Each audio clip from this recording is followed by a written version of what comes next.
And it was a lot. Is that where the story I heard is that is where Ilene Chaiken discovered you? She had In Chicago. She went to see. Actually, she knew my uncle. My uncle, he started Rolling Stone magazine as the design director. So she knew my uncle through something. And then we met, and then she came to Chicago to see. Oh, wait. I wonder if she knew. I know that she went to RISD. Maybe that's how she knew your uncle. No, he didn't go to RISD. Oh. I don't know how she knew him, but from LA, because my uncle's from LA, Lord Ziff. I don't remember that story, but I do remember that she came to see us in Chicago. And they, in the second season of the L Word, they wanted a theme song. So they asked 4 different bands to submit a theme song. And so we submitted a theme song. How many bands were you competing against? There were four bands. Different bands. Yeah. And she saw you. She said, I want to hear from Betty because she was taken to see Betty Rules. Right. Do you know the other bands who you were up against? I don't remember. You know, it was a long time ago. Honestly. Not that long ago. 15, 16 years ago. That's a long time ago. You know what's interesting? I literally this week or last week, something like I saw it online. In the past 2 weeks was the 20th anniversary of the pilot airing of the L Word. Yeah, so it's almost 20 years. So the point is we don't remember the other bands. I don't. If I did, I would say Yeah. it, you know, but no, I don't remember. They basically held like a competition who's, you know, it wasn't really a competition. I mean, I don't think we knew about each other, but I knew that there were 4 bands. And so, you know, we submitted it and Showtime loved it. So that's what happened. Were there any other songs that you wrote intended to possibly be theme song choices? Well, we have theme songs on other shows, but no, not really. We wrote that specifically for the L Word. Now, this song gets a lot of shit. I know, I love it. And something that I truly respect about you and the rest of the Betty is you guys are committed to the bit. You will show up to, my friend Carolyn Berger wrote the L Word Christmas Carol. And like last year when she's done it for the past few years. I know it's like a year in advance. We're like kicking around ideas of like what would make it more fun. And one of the ideas was how hilarious would it be if like Betty performed the theme song. And you guys fucking show up and you will sing that theme song. And 20 years later, people are thrilled. Could not be more thrilled. It's fun. It's fun. It's a fun thing to do because it's so iconic and it's such a memory for so many people. But it's also, it's so deeply queer, you know, and so it's in your face and it's of a time. And it's still, you know, all these years later, it still holds. It still holds as a song. Do you play it at all your shows? We played a lot of our shows because people want us to. Mm-hmm. And I think it's gross when you go see a band and this one of the songs or a couple of the songs that they're really known for, they don't play. It's just sort of a fuck you to the audience. Right. So we do. There was a time where we didn't. And then people got mad and we were like, okay, we'll start playing it again. But it's really fun to sing. It's fun to sing. It's fun to play. Like, how did you write that song? Because it's kind of a crazy ass song. Well, at the time, I was really into drum and bass. And so I was working hard with our drummer. We were doing a lot of drum and bass stuff, the bed of the song. And that's really where the nut of it came from. And then we would just watch the show and we just thought, okay, well, what's happening here? You know? Had you been watching the first season of the show when it aired? Yeah, I did watch the first season. Did you like it? Oh, I loved it. I thought it was hilarious and great and important and, you know, groundbreaking. It really was. You know, it wasn't realistic, really. A lot of it wasn't realistic, but why do we want realistic TV unless it's a, you know, reality show? But some of it rang true. I thought the first season was pretty realistic. If anything was going to be if we're going to say anything is realistic on the L Word of any season, I think the first season is the most emotionally true. You're probably an expert in it. I haven't watched it since it ended. So it's not as zany. Yeah, it got zany. Every show gets zany. Yeah. I got sick though during it. And so the last season that I was working on it, I was pretty out of it. I was pretty sick. So, but I still went back and forth to Vancouver from New York, even though I was getting treatment and stuff. So that's another reason that things are pretty fuzzy. Okay. Yeah, because you're a cancer survivor? Yeah, I had breast cancer and it got really bad. so I did chemo for about 3 years, which is a long time.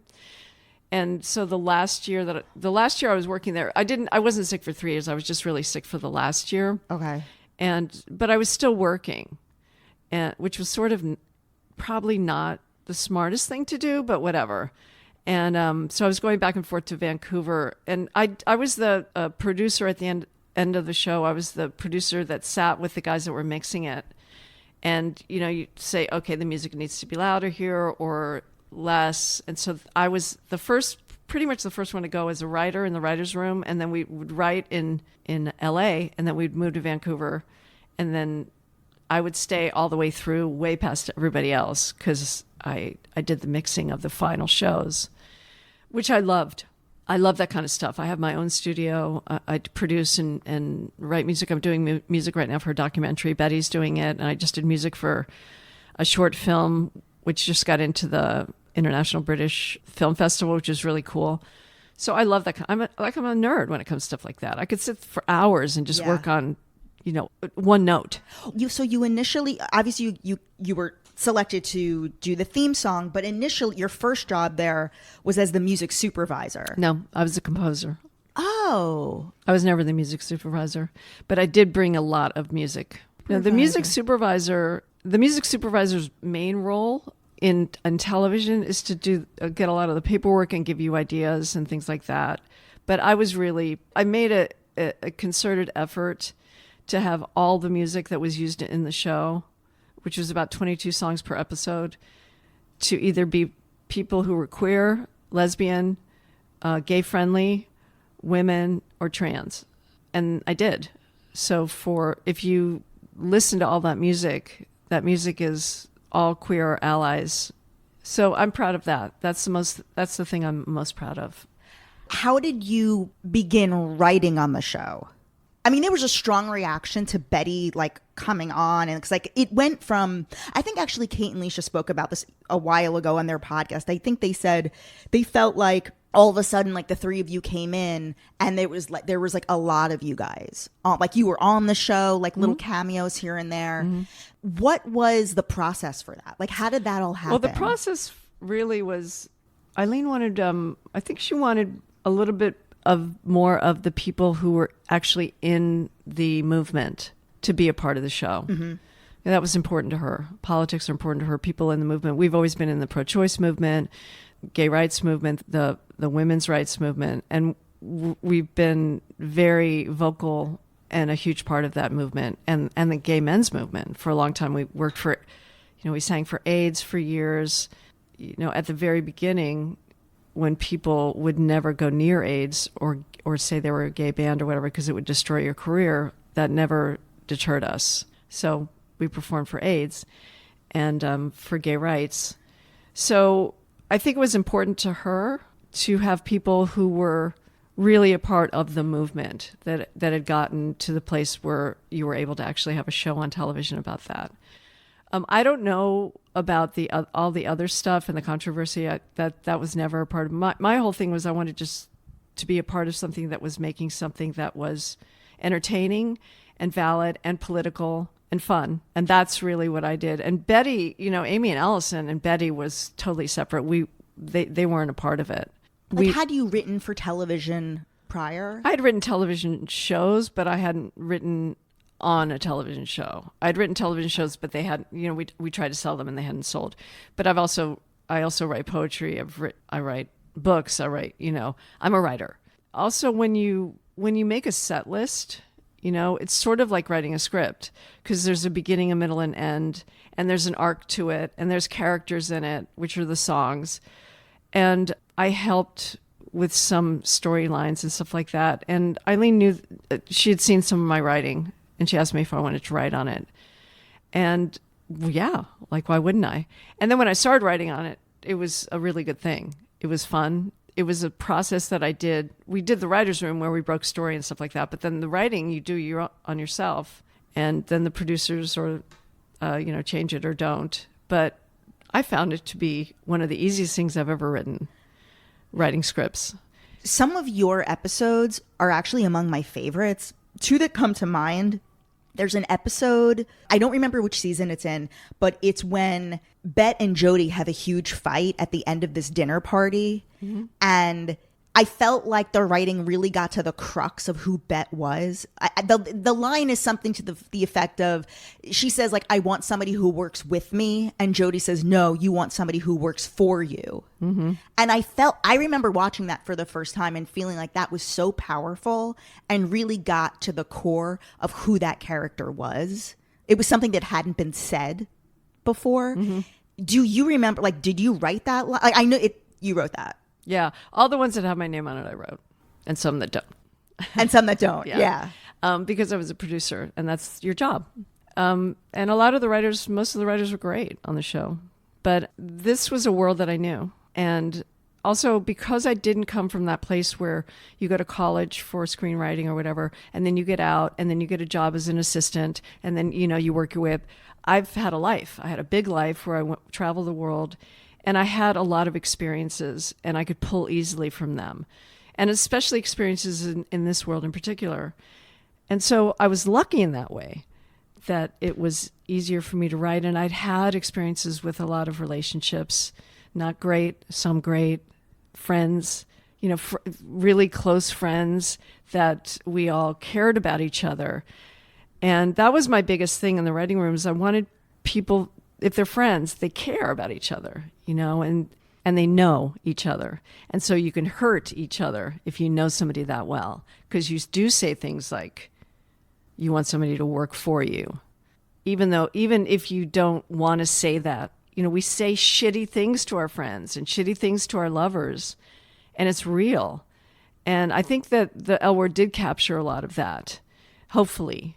And also a lot of the elation and the joy of being gay and having this group of friends. And that's my life. My life's work is friendship. That's what's going to be on my tombstone. She was a good friend. Maybe not the best girlfriend, but a good friend, right. So that was important to me, writing on that show. And I really loved writing. I still write a lot of scripts. I'm always trying to sell scripts. And not to sound like a dick, but it comes easily to me. Were there any story points or storylines that came directly from you? I think Marlee Matlin's character did come from a suggestion from me, but I'm not really sure, and maybe the military woman. Love that you created Tasha, Rose Rollins, who came back in Gen Q, by the way. But that's so interesting. Like, where did you get the idea for Bette to date a deaf woman, played by Marlee Matlin, of course? Because I sang at so many women's music festivals and so many festivals in general. I grew up in D.C. and we started playing, and we played with Sweet Honey in the Rock there. And Sweet Honey in the Rock was a group, and we played with them a couple times at festivals. And they had, as a permanent part of their group in the early 80s, they had a signer, and she was a part of the band. And so that we were very aware of that. Gallaudet College was in D.C., which is a college for deaf. And it was such a huge part of the queer community, the gay community. At a very early time, we were privy to that because people would have signers way before the straight world did, way before. And so I think that has always been an important part of the gay community, people who are deaf or who have hearing impaired or whatever it is. And so I wanted to bring that in because I think it was important. And I didn't know about that until I was really in the gay community, in the queer community. And at all these festivals in the early 80s, they had signers.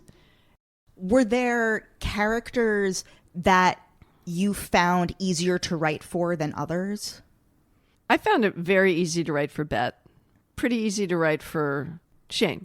Alice, too. I mean, they were easier to write for because I knew those people. And part of them were me, too. And also, Jennifer Beals is a really good actor. So whatever you gave her, she actually did the lines, you know? As opposed to what? A lot of people didn't. Not like a lot. Like they would just, oh yeah, they would improv a lot. But improv is cool. It's cool. It's great. But I think Jennifer... That's so funny. She was great because she read the lines. No. She's also a really good actor. Yeah. She is. She's just, she was a really good actor. I loved working with Pam Grier. I liked writing for her. She reminded me a lot of an Allison character, my best friend, yeah. because she was straight, but she was in the community and she was really an ally. And she had some great lines. She was talking about butch people, where are all the butch people, instead of transitioning, which was very controversial, but also was real for her, I thought, because it was this whole new world that was coming up, and for a lot of people. And there were things that we needed to talk about. And I think we did talk about it. I mean, yeah, we jumped the shark a lot, but who the fuck doesn't? And, it did get crazy, and but it was also so fun to watch. It was just fun. Right. And the sex was great. The sex was filmed really well. It was acted really well. It was definitely written by people who had had sex with girls. And I think people responded to that. It was sexy and fun. And the music was great. I thought that the music selections were among the best across television, like across like shows that are like really well, like Grey's Anatomy, especially in the day, was like noted for like discovering new artists. And I always loved, especially like as the show went on, like the latter seasons, like 4 or 5, I felt like the music, like, were you using like Shirley Bassey? Like they were using older music. It gave the show like another layer of personality. I wanted the music to be a character, and so did Ilene. That's what she asked for. And season 4 and 5 especially, I really got in there. And I brought a lot of music from the community, but also music that I just loved. I saw Shirley Bassey at Carnegie Hall with my ex-girlfriend, who was my girlfriend at the time. We sobbed 3 times. I mean, she was incredible.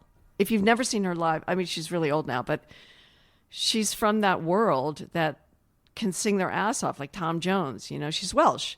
But like you pulled in like Dusty Springfield. Like, yeah. I felt like the music was so great. Thanks. Yeah. My favorite thing is to make, mixed, whatever it is, mixtape CD. It was a lot more fun when they were mixtapes. Yeah. But to make them for somebody and introduce them to music. And one of my favorite times is sitting around with somebody and having them introduce me to new stuff, or me introduce them. And I did this on a huge level, and it was so fun. It was so fun because it would help people who needed some help getting out there. I think it also just brought this whole other meaning to the show. Music is so important in the LGBT community. It really is.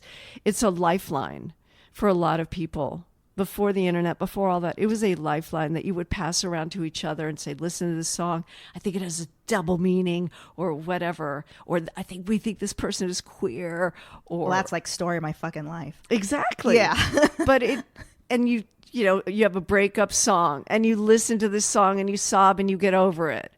Were there any storylines that you fought for on the show that just never happened? Like something that you want, maybe not a storyline, but literally just like a scene that you thought of that you thought would be great for whatever reason, and it just didn't happen? Well, scenes I could always put them in a script if it made sense. But the only one that didn't happen, and probably for good reason. Okay, let's hear it. Because I really wanted to write about STDs. Because so many people get STDs. But everybody in the writing room were just like, are you kidding me? No way. So every time I brought it up, they're like, no. I said, can't you get VD, or can't you get gonorrhea? But anyway, that was a big, and no, that was, and in retrospect, it was probably good that I think it was a good call. Yeah. I think it was a good call. Okay, can I ask you the hard questions now? I might not answer them. Okay. But yes, ask away. Dating Ilene Chaiken. Yeah, it was wonderful. At what point did you start dating? I think a year in. How serious was the relationship? I mean, it was very creative. She's very smart. She's a rad feminist. We laughed our ass off. But were you living together? No. Okay. No. I lived in New York. She lived in LA. And we worked together in Vancouver and in the writer's room. We tried to not have it happen, but it happened. Anyway, we're still good friends. I love Ilene. She's great. I heard you're still in touch with Ilene. Yeah, that's great. Why wouldn't I be? I'm in touch with all my exes. And more than being together, dating, we really had to create a bond. She really saw something in me that very few people have ever seen. She saw the writer in me, and I'm grateful, forever, eternally grateful for her for that, because it was a whole nother aspect of my creativity that I probably never would have been able to delve into as deeply as I did. But she pushed me, and she allowed me to become a better writer and a good writer. And we pushed each other. Like, how did the relationship, or just the fact that you were together, how did that impact the crew, the cast, the general set, the writer's room? We never let it get in that. Like, she never showed me preference or anything like that. She protected me sometimes from some people, but the crew could have given a shit. Protected how? She believed in me, in my writing. And then, when Jennifer Beals came up to me and said, "You're a really great writer, and I'm glad that you're writing," that was a big change. I love that. Yeah, it was cool. It was, I was actually on set, and I was very, very rarely on set, because, I was doing the music and stuff like that. And I just didn't think it was my place to be on set, honestly. Sometimes the writer will go on set for the thing they've written. And I wrote there was a basketball one that I wrote. Oh, yes, you wrote that episode as well. Yeah. Yeah, with the that's another beloved episode. Oh, that's nice. That's you've written a lot of the fan favorite episodes. Oh, really? You wrote that one, the basketball one. You wrote the one where Bette and Tina first where they first get back together, that like kicks off that whole season. Yeah. Oh, that's nice. Why I always have thought that like you were a great. I too like Jennifer Beals. We have this in common. Me and Jennifer Beals. We both like your writing on the album. Oh, that's nice. Yeah. That's nice to know. I don't remember what the question was. Like it didn't really affect it. It didn't affect it. I mean, some people it got up, it wasn't comfortable for some people. And I think it manifested in not such nice ways, but it's okay. People you knew or people online? Oh, people online were brutal. They were brutal. I didn't go online very often because I come from a place of community. I've always come from a place where people help each other, lift each other up, especially women. And so in that sense, Ilene became more of a community for me. And that's what I mean is she protected me. She protected me in the way that we were a community together. And I had friends as well, especially on the crew. And people that I'm still friends. I'm still friends with Jennifer Beals. I'm still friends with Marley. I'm still friends with Rachel. Rachel Shelley. Yeah, every time I go to London, we see each other. We're just good friends. And I'm still friends with Laurel, and Pam in particular, we write. And so it was, it was a different experience for someone that comes from community because it's television. And when a lot of money is involved, people get weird and proprietary and exclusionary. Will you withstand a couple more L word questions? Yes. Okay. You have to remember, for me, the L word is so long time ago. Like, I've done so many records and things like that since then. But I get it. I love the L word. It's a great part of my life. I'm so proud to have been a part of that whole thing. I really am proud of it. Okay, couple final L word questions. You talked about how you were diagnosed with cancer and you went through all of that, which was during your L word run. When you were going through treatment, at any point did you reflect back on the cancer storyline with Dana on the show? And did it make you feel a certain way toward that storyline on the show, which I presume you by that point you were writing on the show and had input on? I was, but I didn't have input on that storyline because that was decided already that she was going to get sick and die. So that wasn't, I wasn't involved in that. But it didn't change how I felt about it. I was able to write about Alice and Dana in a really good way. I remember that scene that I wrote when, I think Alice was yelling at Dana or something about it. I don't remember exactly what it was, but that I brought some reality into it, but mainly because my mom died of cancer. And so I was very familiar with that already. And she died very early. I was 28. So I knew that story, but I also knew that that story is not an easy story to tell. And it's also, there's a lot of depth to cancer. It's not a one trick pony, and there's many different stories about it. And so we told one story about cancer. It can't cover everything. I thought we did it in a good way. I know a lot of people were mad that she was killed, and I like that actor. She was upset that she was killed off for sure, but she got married. She's fine. And to answer your question in a very long roundabout way, it didn't harken back to me at all. And it was the last year, and after that, I had 2 very difficult years after the show ended. So I was really the 3 years, but. Listen, I'm one of the lucky ones. I got through it. I had good insurance, right? Which is key. And I had a great community, which really took care of me. One other L-word question. Writing for Jenny, was that... I actually interviewed Ilene, and I brought up the point that she had said that Jenny became complicated because Mia was complicated. And so that infiltrated the writing and how that character evolved. Can you talk to me just like how you guys wrote this character? Well, Mia did bring it to a different level, for sure. Mia was the most political person on the crew, on the cast rather. And I really admire that about her. She did some really good work on her own and things like that. She wrote a book about it, and it was very cool stuff. And as an actor, she's really cool, but she definitely did some diversions from the scripts. And so we had to sort of be on our toes about it because she would just go in a different way. Did you enjoy that, or did you find it challenging? It's challenging. It's challenging because we have an idea in the writer's room. We have an idea of the arc of the character, the arc of the story for the whole season that the actors don't necessarily know unless we've talked about it. And there's reasons that we write certain things so they can move along into that arc of the character and the season and the story itself. And so if you go off script like that so a lot, it's challenging because we have to sort of dance around it. I mean, in some ways it can be really great, but in some ways it can be challenging for the people that you're working with too, not just the writers, but the actors, because you're going off script. How to respond in a scene. Yeah, how do you respond? And a lot of people don't know how to improv.